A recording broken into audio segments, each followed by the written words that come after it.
So let's get started. My name is Rafael Lima. I am CEO and co-founder of Solid Face Technology and a few other companies. I have been working with business internationalization for a while. Pretty much all my companies I have moved somewhere or take a product somewhere. And it's very fun, but it's also very challenging. And it is a huge market, right? So pretty much it's what drives the economy in the world right now. It's international business transactions, financial transactions, products, manufacturing, everything goes around. And I'm happy because right now we are entering a different stage. Before we had a lot of barriers to move products around, money around. And right now with new technologies like cryptocurrency, blockchain, and other things, actually it's making way easier for you to have a business in elsewhere, to transfer money, buy things, sell things. And I think that will drive a very good change in the way we build and grow companies in the next years. So pretty much when you're creating a business elsewhere, you need to be known of key factors like culture of the country you're going, how they do business, if your market it's stable there, if you have resources there, if you have talent there. And there is a few motives that you should look for a new market. The most common one and that comes to your mind is like, I wanted to expand, but usually there is other reasons you will go to a different market or you move to a different place.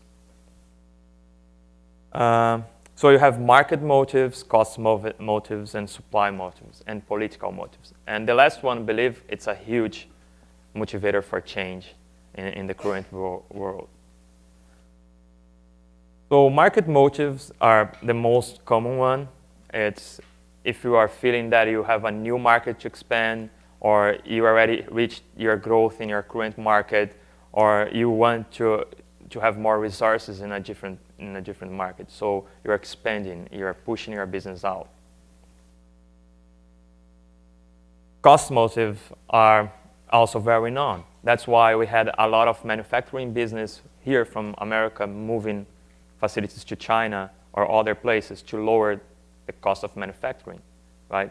So that's a very common reason for you to move a business, to conduct an internationalization process, is to produce somewhere else, like China or India or Singapore or Vietnam. A lot of other places you can build technology or other kinds of products, and manufacturing is also one of the driving forces to business internationalization.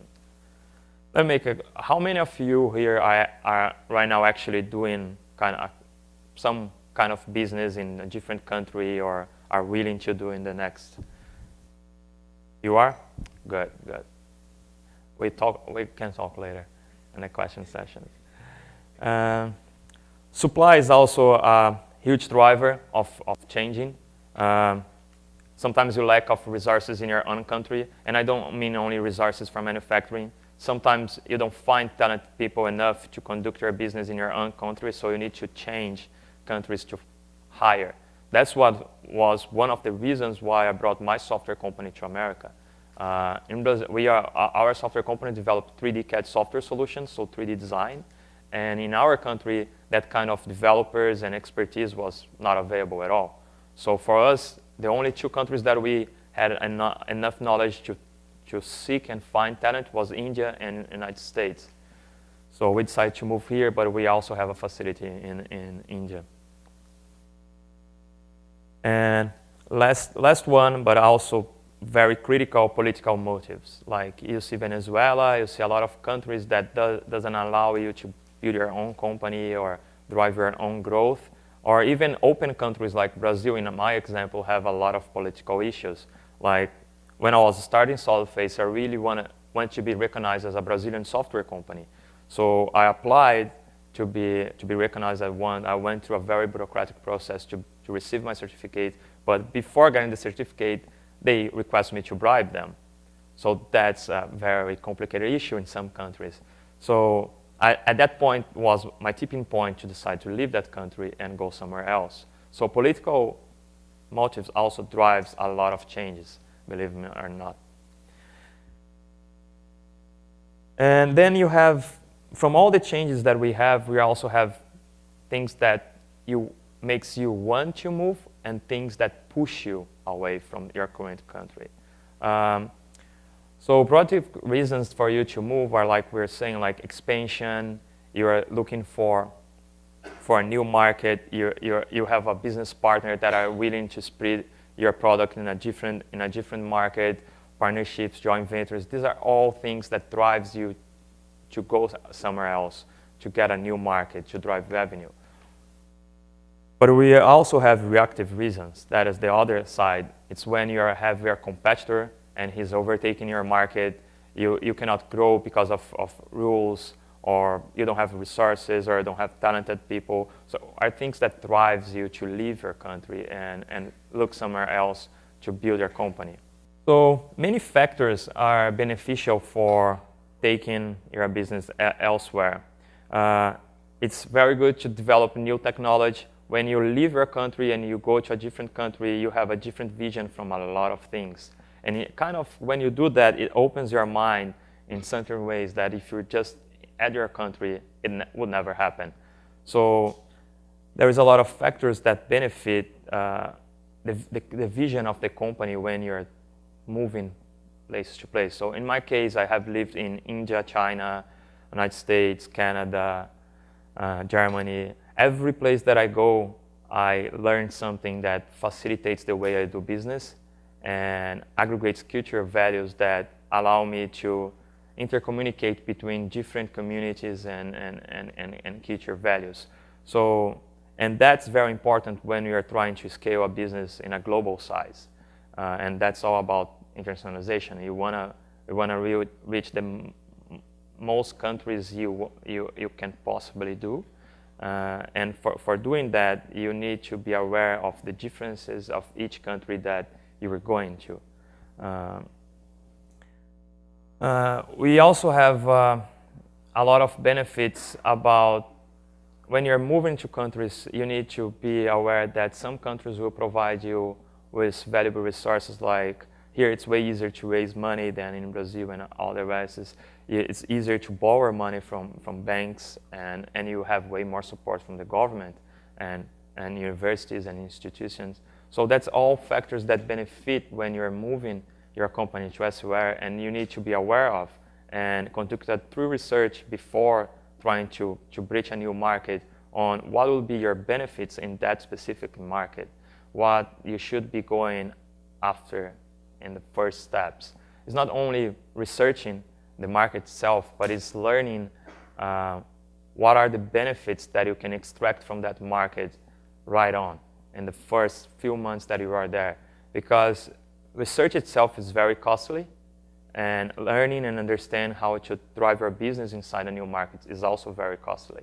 So you need to leverage everything that place and that institutions on that place can do to you to be able to do it in a fairly reasonable cost until you reach a growth or a revenue model. One of the most common internationalization methods is exporting anything.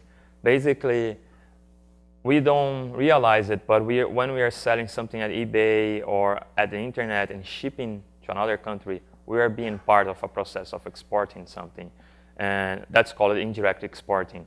So you can use a facility or a company that's already based there and send the products, and they would sell it.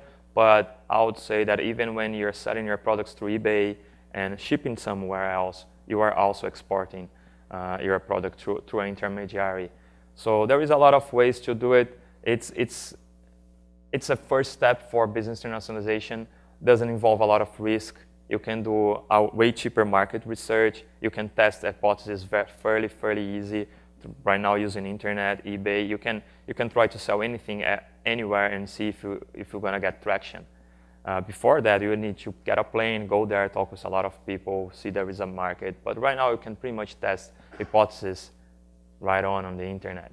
And I think that's one thing. If you guys are willing to start trying to get leads elsewhere and getting companies and clients elsewhere, it's way easier to test right now. You know, you can go online, search through LinkedIn or other tools, search where the companies that we want to target are, have a direct contact with them.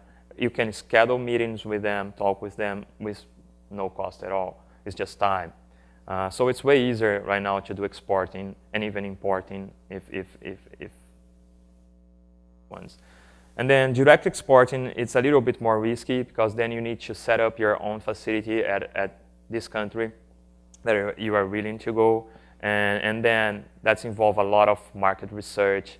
You need to be aware of everything that we were talking before about the benefits and the hookups that you're going to have in your path. Like, as an example, for me, when we set up our facility in India, I was living there for 6 months. And the culture itself is a huge challenge. And then for hiring people was totally different from what I was expecting. You had a lot of candidates, way more than usually what I would have in any other country.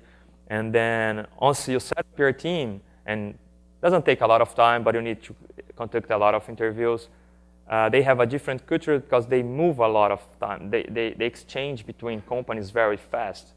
So if you don't have a strategy to hold them on your company, you hire one guy at 1 week, and then after 3 weeks, they left to another company. So the sales of hiring and interviewing and conducting that kind of experience was basically all the time. And we were not expecting that. So there I need to hire someone just to conduct interviews and kind of talk with the people, see why they were not happy, why they were thinking about leaving. And we had to conduct that. It was a small team. You would think that would require a big company to do that, but we had like 12 people there, and still we had to do all the time. Otherwise, like from 1 week to another, we'd lose like 6 people.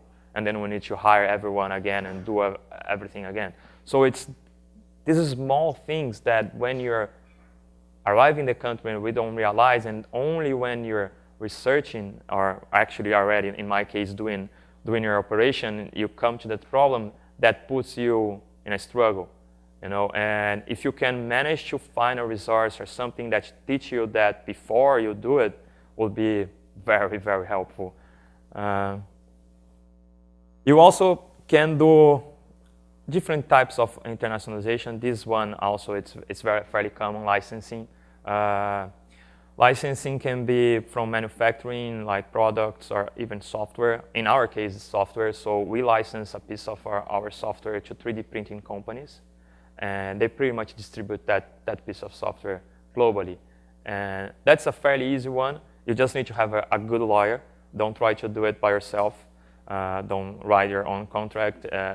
You need to have a specialized lawyer to do a licensing agreement with a company. Otherwise, you're gonna have problems because they're gonna be distributing your software, your product globally. There is laws that differs between different countries, and it can come back to the company that is actually licensing the technology. So one thing here that I would suggest is that when you're thinking about license, you always have to have a lawyer. For other business transactions, you may have a lawyer, you may have not, depending on the country you are. But for license, it's something that you should have, no matter what size your company is. If someone is trying to license your technology, you need to be secure on what they are doing. And then franchising, it's also a very common one. Pretty much, if we get United States and Brazil, all franchise that you guys have here, we have there. So we internationalize everything from United States, McDonald's, Pizza Hut, Sheraton, and they are all over the place. And even smaller ones that doesn't want to, but yeah. So but it is also kind of tricky because some of them may not work in the country that you are thinking about taking your franchise to. Example, a fairly recent example, Domino's Pizza tried to reach Brazilian market, right? Didn't work out. And because the way they do their pizza and the way they did the place there for you to pick up your pizza and go home or just do calls and get your pizza in your house, they didn't count with taxes and the exchange rates. So a Domino's pizza that costs $10 here would cost $10 there, but $10 there is $40 actually. So it would be a Domino's pizza costing $40, and just to take to your house, right? So, and Pizza Hut kind of did well because they are different from here. They build huge restaurants. They're very fancy, very nice. So people take families to Pizza Hut like it's a fancy restaurant, so they can charge $40 for a pizza or even more. So Domino's didn't adapt their strategy to reach the Brazilian market, even though they are franchised and have a lot of knowledge. So they failed in the first 3 attempts they did with São Paulo, Rio, and Curitiba. They're all closed. I think they are thinking in a way better to approach the market. And that's something that you can see fairly common. Big companies trying to breach markets and failing because they believe their model that is being tested in a lot of other countries will work. And most of times don't. When you have countries that have a really different culture like India, China, and then even Japan or Brazil, in some facts, you need to adapt a lot of things from your product, from your menu, or your day-to-day activities to be able to build a business there. And also a very common one, joint venture. That's one of my favorites. That's where we had the most success, is when you find a partner that already have expertise in the country that you are trying to bridge, and you joint venture with him to make a new operation. Sometimes you use your own brand. Other times you get acquired and they use their brands. But it's fairly more doable when you're trying to reach multiple markets at the same time when you're doing joint ventures. You pick a player that has a meaningful presence in that region, and you make a deal with him, and they start distributing your software in your products. Most of times this can be misunderstood with reselling. That's not a reselling operation. When you're doing a joint venture, you are acquiring a piece of that company, or that company is acquiring a piece of your company. When you're doing a reselling operation, you're just signing a contract and giving rights to that company sell your product. And what I like more about joint venture is that you both have skin in the game.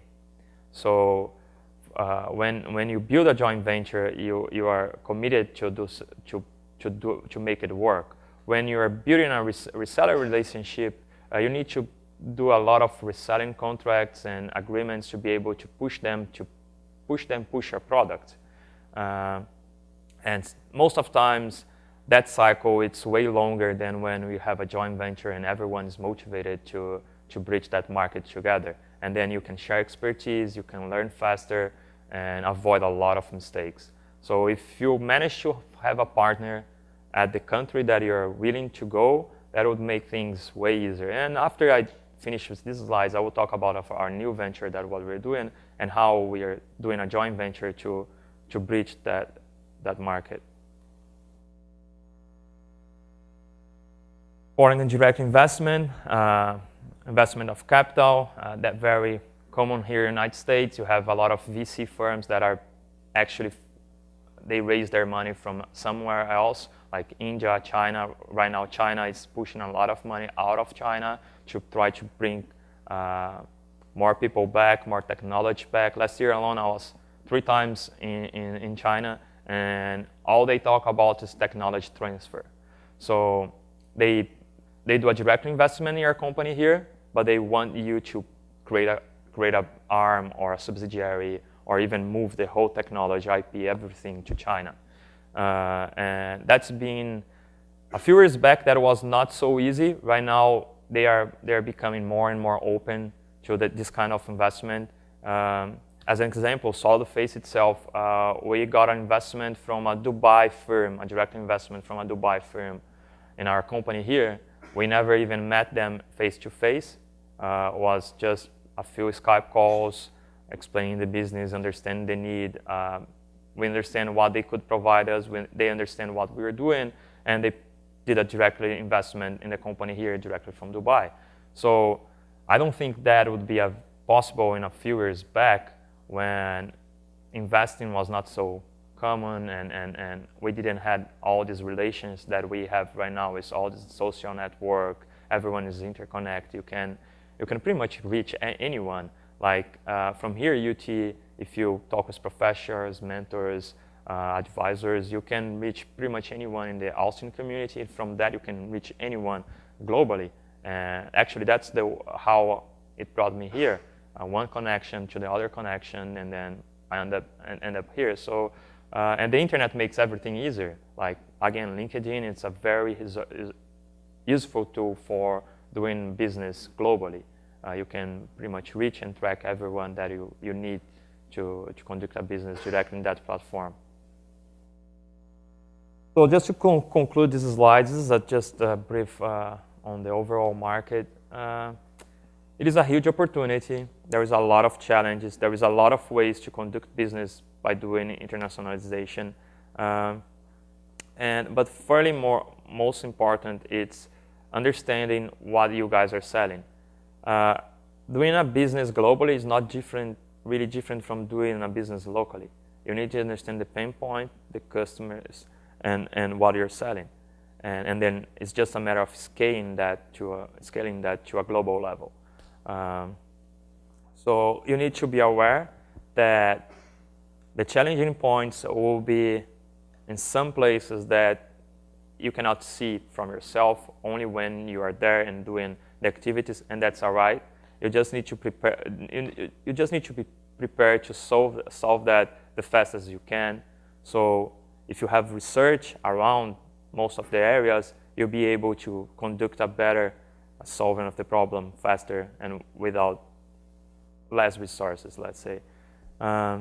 So the company that we are currently building is called Common Brain.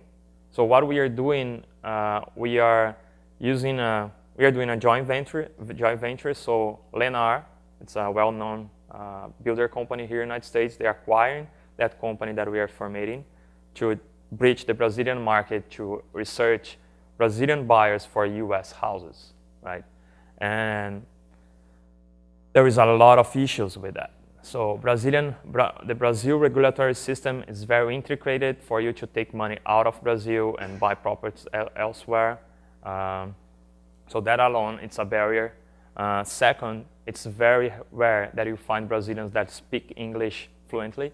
So for a company to reach there, they need to have actually a subsidiary or employees there. And that is also very complicated because hiring there, it's complicated. There is a lot of laws around hiring people there. So Brazil, it's a very interesting country for conducting business and learn how to conduct business because everything is so complicated. It's way more complex than here, I would say. So that's create a possibility for companies like mine and people like that has expertise in both countries to create just business transactions between those two countries will generate a lot of revenue. In our case, we are researching a fairly reduced part of the population that has a acquisition potential to buy houses here, and that would be like probably right now 11% of the total population, so it's not much.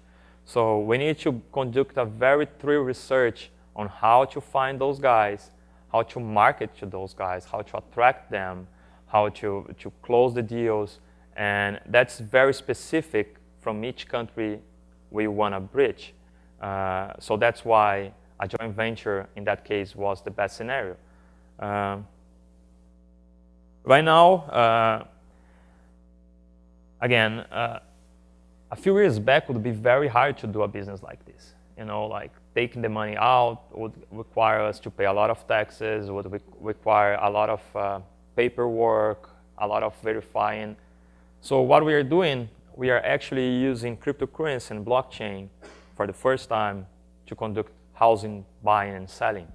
And we are doing that with Lennar in a fairly big way. So the challenge now is not only teaching them how to buy houses here, but also teaching the buyers about cryptocurrency and Bitcoin and how to buy that, how to transfer that, and how you're going to be secure by doing that. And then We have smart contracts and a lot of other stuff that we are developing. But that's all research around conducting a business between two countries. And there is a lot of opportunity just on that. Like countries like China, India, even Singapore, they have a lot of capital they want to move, and because of the laws they have, it's very challenging. So if you understand how to make an operation that is not against the laws, but allow you to get the money out to the country to buy a property, and then provide all the things the buyer need and the seller need, would be a meaningful relationship for both sides. And that's what we are doing right now. So the way we are doing, I think it's worth mentioning, instead of going, let's sell to Brazil and pick a huge city like São Paulo, Rio, or Curitiba, we conduct a research and find a small city that have a potential, like a lot of rich people, and we just do a test in that small scenario. It's very controlled. So it's a city with 200,000 people, so we are targeting around 2,000 people there. We understand where they go to dinner, where they work out, where they take taxis, if they use Uber or not. And then by that, we can pretty much just target them. So when I tell about research our market, it's not just like, I know they eat barbecue and they like to drink. It's like, find a spot there, example, and then go there, understand the city, understand the people that live in the city, how it works. And then from that, you can start creating market strategies that will actually convert sales. So Leonardo was trying to bridge Brazil for 3 years, and they were doing like TV ads and journal, magazines. They're doing everything, spending a lot of money in cities like São Paulo, Rio, but that will never convert.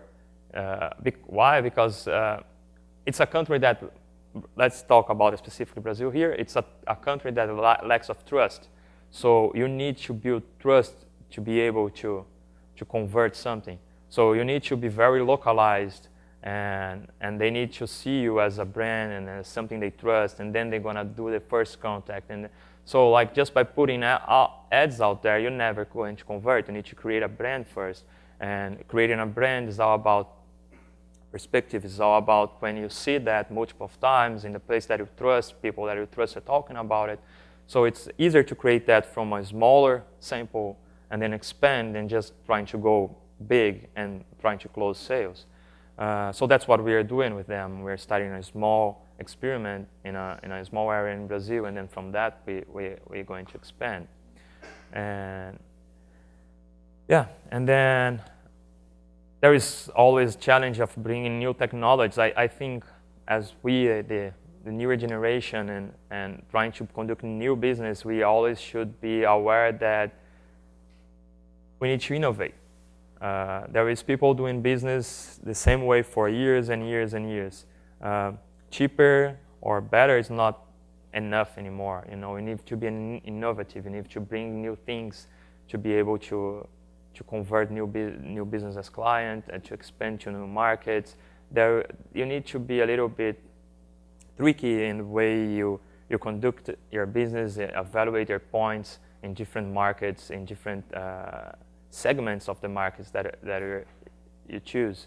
In our case, right now it's all about conversion. So I'm very focused on that, on how to convert, how to get my niche, attract that. But sometimes you are looking for manufacturing facilities or hiring people, and it's basically the same. You need to research where you can find that talented people. It's not just, I can find barbecue guys in Brazil. You need to understand which city, how we're going to hire them, what they are used to receive. They would be willing to move from Brazil to North America. What do you need to pay to do that? So there is a lot of things that you need to be aware of when you're conducting business elsewhere. And it's all around research and finding partners that you can trust and can facilitate that connection. So one thing that like for me, when I'm expanding somewhere else, I always try to find or an advisor that is from that country or a partner investor.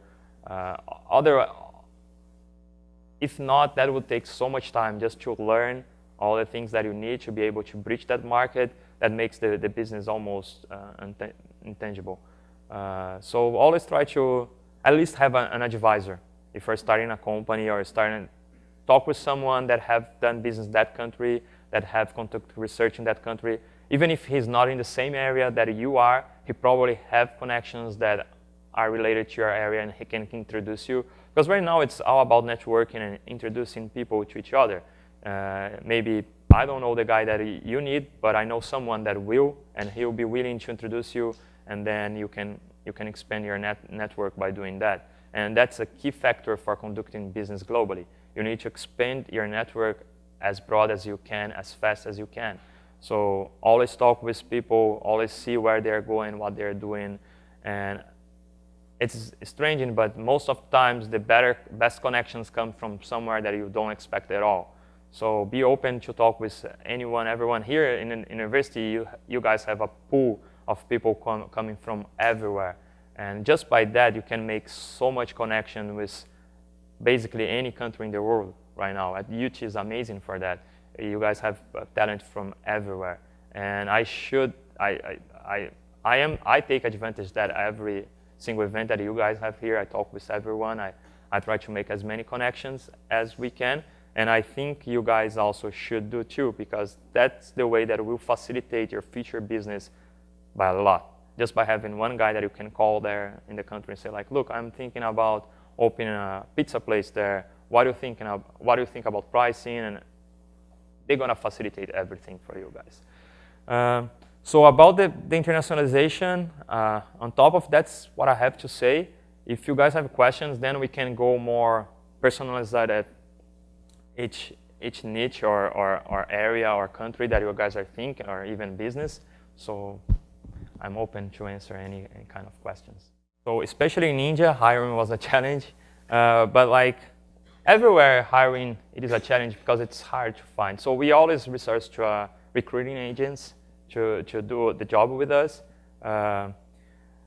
And most of the time works. But like in India example, the problem was that they have so much talent that you get overwhelmed by the amount of candidates that you have.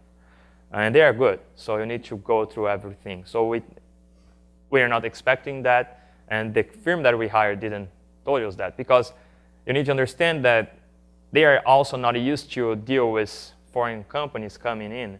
Now they are getting better, but the time that we went there, they were not getting used to that. So for them, they were treating us as an Indian company, right? So they didn't know that we had no idea that people would leave, or they would give us like 5,000 candidates. We said like, we told them we have 12 days to hire, 5 guys.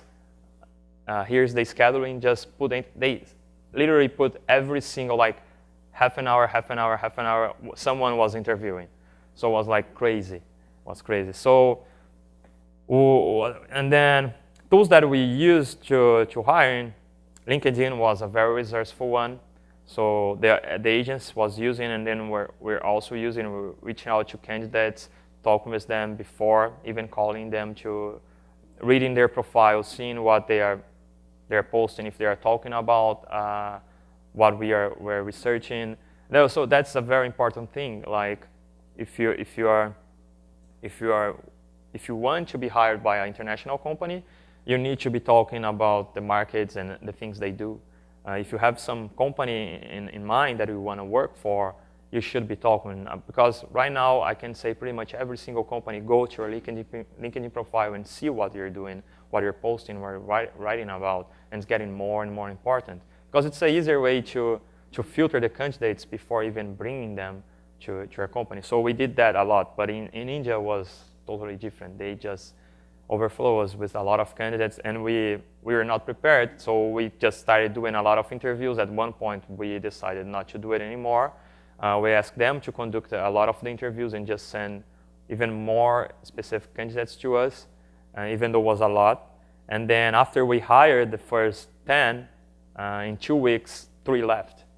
And then like there was 3 people missing, and we started talking, no, they left.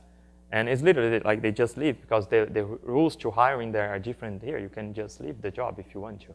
And in the same way you can let someone go just by saying bye. So it happens, and the way that we did predict that was I hired one guy that would be interviewing all the time. So if one guy left, right now I already had one guy to take his position. So we conduct that all the time, all the time, all the time. But the funny thing is that I was living there for 6 months and then going back and forth for another 4 months, and our office there was working perfectly. And then when I decided to move to North America and then start my operation here, it basically crashed there because of like the boss left, so all the employees have no boss, they leave. So our office there pretty much disappeared in 3 months. So I had to go back there and reinitiate everything, and then hire one guy and say like, this is the boss. The boss they're not going to leave, and then leave. So it's experience that you take, you learn when you're doing that kind of transaction in each business, in each country that teaches you. But hiring is pretty much standard in almost every country there is. Like I would say China is a little bit different, and India, it's also different. But yeah, okay. That's a very complicated question, but very good. So IP protection, in China, it's almost impossible right now. There is no way you're going to protect. It's all about execution. You need to be faster and better on how we're doing. If you're like, I have a friend of mine, he develops a GoPro holder, like a gun ball holder, right? He does everything in China. If you go to Chinese, in the city market of the city that he develops and manufactures his product, you can see a lot of his products in the market there right now. But he's growing fast here because he's had built a brand. And like was I was saying before, it's not just manufacturing price. Right now, it's about execution and branding your product. And depends on where you're going. Like right now, if you're manufacturing something and trying to compete on price with China, you're gonna lose. If you're manufacturing something that you are hoping to have it exclusivity in a long way to hold a market, you're gonna lose because they're gonna copy and they're gonna flow the market very fast. So you need to build a brand behind it to be able to hold that value the maximum amount of time, and you're still gonna have some issues with that. In our case, we have a experience on that. We were in Las Vegas in CES. Was a different company. It was called Unicad. It was my co-founder's company. At that time I was just a manager in that company, and we were doing our demonstration from our software, and this South Korean guy approached us and asked if he could film our demonstration, and we said, yeah, sure, we're free to film. And they filmed the entire demonstration, and then after 6 months we started receiving support calls from South Korea and China. And we're like, damn, we never sold any software in South Korea and China. Why we're receiving? So we started researching, and we discovered that Samsung had copied our software, and they were so good about it that they even used the same name. So it was Samsung Unicad, and our software was Unicad. So customers will call us, think they were calling Samsung, and ask for support. But the deal is that copying a software is reverse engineering, can be fairly easy. But maintaining that code and updating that and giving the software vision it needs to grow in that market is fairly more complicated. So what happened, they launched the software, they sold a few thousand licenses, and they closed. So they actually sold a few thousand licenses for us because all these customers then started using our product because they didn't support it. So it goes both ways. If it can go well for you if someone breeds a market with a product but doesn't know how to support, how to grow, maintain the product, they're gonna fail, and then it's an easy market for you because the customer already understands your product. Yeah, at one point, yes. Like everything crashes at one point. Like if you look Brazil, that's a very good example for that.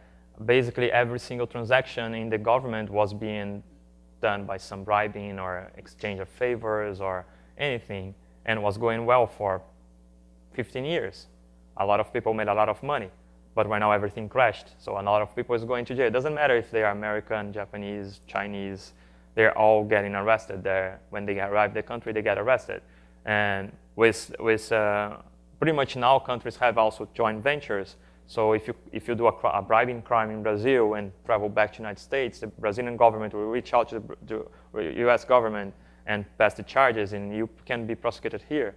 So I will not say to you to do whatever the country requires you to do. And even if you need to hire someone there and you discover that he's doing something like this, just let him go as fast as you can and hire a lawyer. Otherwise, you can be in really serious problems in some countries that are more strict. And if you are from a country that is super strict, like the United States, you don't want to have any kind of relations with that anywhere else because they're super well connected. Yeah, so if a Brazilian guy wants to buy a house here right now, they will lose pretty much 30% of their money with the transactions and everything. Right, that's a lot. And that will be 10% in taxes in Brazil for him too. And then the other would be like just transactional fees between banks and regulatory fees and other things. So if he has, all things needs to be proven. So if he has ways to prove that his money is legal, was earned legal, and he pays all the taxes, he's allowed to buy anything that he wants anywhere. So he buys cryptocurrency as an asset, like Bitcoin, as example. He buys Bitcoin as asset and then transfer that to Leonard here, and Leonard transfer the profit to him. So it's a way, and then he pays all the taxes he needs here and all the taxes he needs there. But we avoid all the tax with the banks, because the banks get a lot of money just by doing those kinds of transactions, and just by cut them out, you can save and make the transactions act way faster. Yeah, and then if they sell the property here, as an example, they have profits. Then you pay the tax on top of the profits, record that, and then you can do the transaction again. You just have to have the paperwork to prove like I'm not doing anything wrong, you know. And if you have ways to do that, and right now we have by creating softwares that help to do that, it will be further easier and faster to conduct the international transactions of buying and selling houses and even cars and other stuff. Yeah, right now, as Bitcoin is more stable and more well known, we are using Bitcoin, but we are talking with Ripple about using Ripple to do it, and then they would build like a system for us. So we'll be like not just exchanging coins, but we would have like a blockchain just to do that kind of transaction for our clients. And because they are like cryptocurrency for financial services and business transactions, so they are willing to do these kind of things to get market share. And as we are working with a big company as Leonard, they also want to use that as advertise for them. So it's also kind of a partnership, joint venture that we are creating to be able to do that. So basically you have two addresses, one from the buyer, one from the seller. You send the Bitcoin here, and then we sell that Bitcoin in the exchange markets here. So you have a lot of exchange markets here that you can sell Bitcoin like in a second. So you pretty much, if you want to swap Bitcoin and money right now, you can do every second. Doesn't matter how much you're doing. There is market to buy and sell it. It's like a stock market. So, but it's way more controlled in terms of price and what you can do.